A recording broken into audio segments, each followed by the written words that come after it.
Realmente estoy muy enfadada. A ver si lo puedo explicar bien. Yo creo que he pasado por ese momento de, bueno,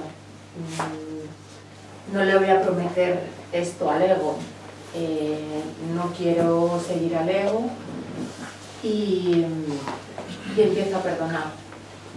Quizá lo que más me ha costado y lo que más me cuesta es perdonarme como persona de carne y hueso. Y desde hace un tiempo estoy muy enfadada. Empecé con un sentimiento de soberbia, de nada me vale, en este mundo nada me vale, y luego fue como algo contra mí, de estar muy enfadada. Y sobre todo me empezó lo noté con los ejercicios de dar gracias y pedir perdón. Escuchaba el dar gracias y pedir perdón y decía, ¿perdón por qué? Es como un sentimiento de rabia de decir, yo tengo razón. No dejo de hacer los ejercicios, pero estoy ahí en la lucha pero yo tengo razón, yo soy un cuerpo. Y luego digo, ay, le pido corrección. Pero estoy ahí en esa lucha. Sí. Por definición, si nosotros pudiésemos, si ahora fuésemos a exponer esta ficción llamada ego, cosa que el curso hace continuamente, tendríamos que definirlo como oposición.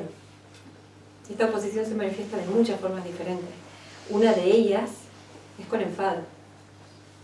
Para que se pueda producir esta disociación entre el ser Dios, que es quien soy, entre la unidad, el amor, para que yo pueda de alguna forma constituirme en estado independiente, yo tengo que interponer barricadas que me separen de Dios. No, pero además me han salido una cantidad de excusas, de esto es una locura, cómo me voy a despersonalizar, pues la sensación es, me tengo que despersonalizar, voy a entrar en un brote psicótico, esto es una locura. Voy a salir del brote psicótico, qué miedo.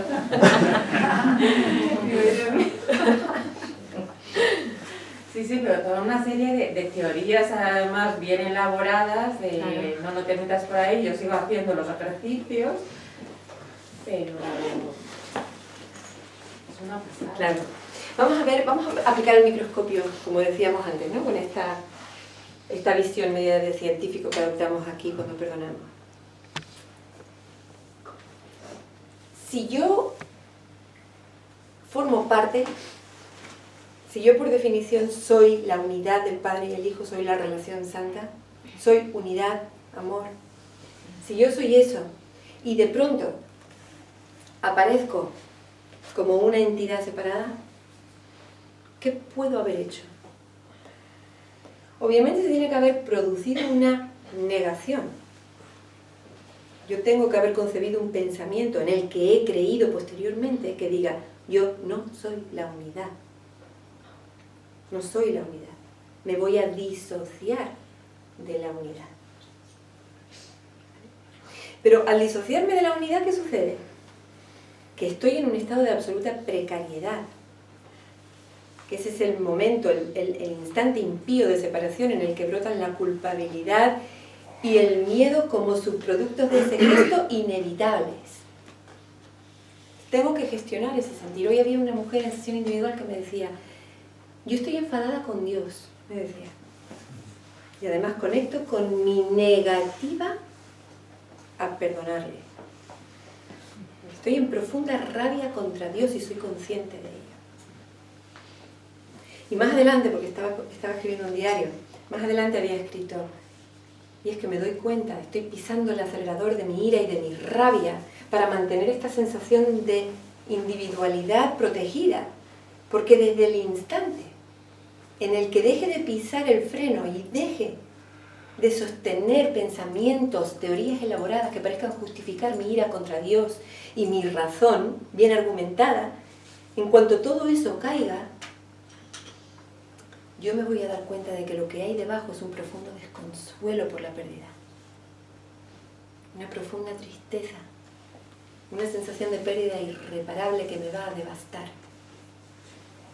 Y yo le decía, y por debajo de eso, si sigues ahondando sin miedo como un perdonador, saben que los perdonadores vamos directos, no nos asustamos con estos fuegos de artificio. Y si sigues andando, acabas encontrándote con la verdad eterna que jamás ha cambiado, con el hecho de que tú sigues siendo la unidad, con el hecho de que todo este movimiento ilusorio no ha podido afectar la realidad de tu ser.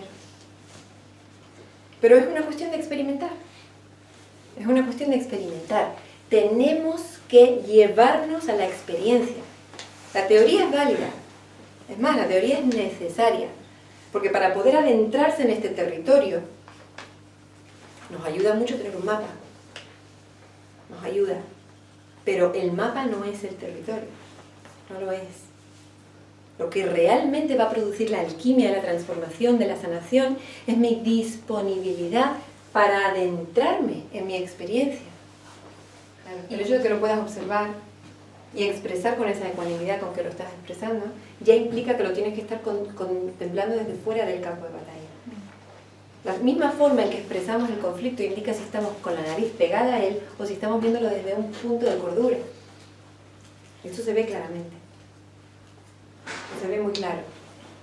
Pero claro, la explicación teórica es que si yo soy la unidad, pero he decidido convertirme en un fragmento, yo tengo que establecer una distancia entre la totalidad y yo, imaginada. Y en esa brecha, vamos ahora, esta es el segundo paso, el momento en el que hemos salido de la unidad y nos hemos convertido en un pequeño fragmento aún pegado ahí, pero necesitamos crear espacio, tiene que haber una brecha. ¿Dónde está ese mundo que percibimos de objetos? ¿Dónde está ese mundo tan hostil que tanto nos ataca, que tanto nos victimiza, que tanto nos atrapa, nos esclaviza? En esta brecha. ¿Y de qué está hecho? De pensamiento. Pensamientos que son espacio. El espacio es un pensamiento, una creencia. Tiempo, otra creencia al servicio de la separación. Juicios, percepción. Estos son los medios para que yo pueda llevar a cabo este plan de salir de aquí y generar una brecha entre yo y mi ser. Y todo esto es ilusión. Y todo esto pensamiento. Y todo esto es lo que cae cuando perdono. Es lo que colapsa. Lo que se disuelve sin dejar rastro. Y lo que entonces revela que este movimiento no sucedió. Y que yo sigo siendo justo lo que era antes de este paso. Un círculo infinito. Entonces, ¿dónde está mi ira? Aquí. Mi ira está teniendo lugar en las coordenadas, creencias, de espacio, tiempo, que creo que son reales y absolutas, pero resulta que son creencias al servicio de esta brecha. Y además, mi enfado parece que siendo originado en este escenario formado por el espacio-tiempo, en mi relación con otro, o en mi relación con la vida, o en mi relación con Dios que ubico aquí.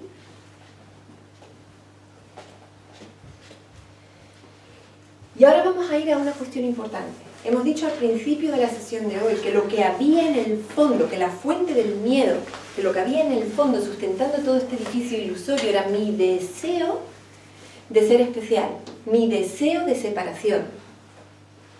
¿Cuál es, de forma lógica, la conclusión lógica? El antídoto, el único antídoto contra ese deseo de separación. El único que puede ir en contra, ponerle un cortocircuito, neutralizarlo. El amor, el deseo de unidad. El deseo de unidad, que es lo mismo que el amor. Es decir, si la mente concibió un deseo de separación que dio origen al cosmos? ¿Qué será lo que subsane esa creencia ilusoria generadora de sufrimiento y muerte? El deseo de unidad. Ejercer mi voluntad, mi deseo de unirme, perdonar.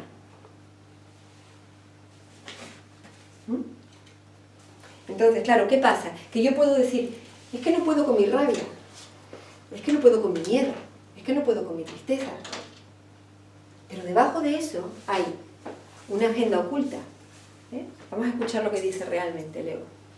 No quiero soltar mi rabia, mi ira ni mi tristeza, porque desde el momento en que lo haga, pierdo la batalla del especialismo.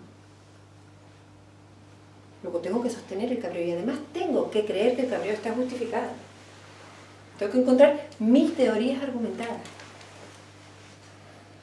Y tengo que empeñarme en tener razón. Es una cuestión de supervivencia.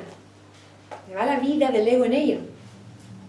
Entonces tengo que decir con total indignación, que parezca legítima y genuina, que yo estoy muy enfadada con Dios. Lo tengo que decir. Porque si no digo eso, si no estoy enfadada con Dios, si no estoy siendo victimizada por Dios de alguna forma, lo único que me queda es amar a Dios. Y amar a Dios es ser Dios.